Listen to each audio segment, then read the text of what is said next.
Hi everyone! Bear Brothers Cleaning, your Alabama cleaning specialists, here to show you the professional way to clean your bathtub.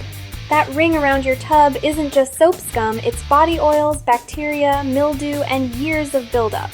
Here's how to make it sparkle like new. Regular soap and a quick scrub won't cut through stubborn stains and buildup.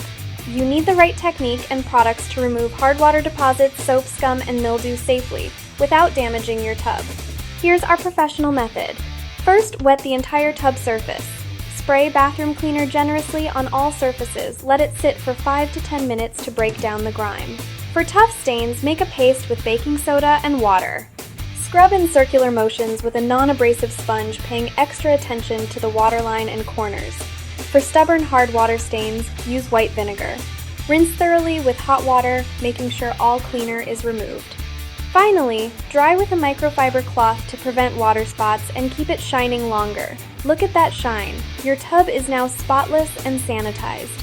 Clean weekly to prevent heavy buildup and maintain that fresh spa-like feel. Too busy to clean your home? Call Bear Brothers Cleaning today. 256-633-6332 www.bearbruscleaning.com.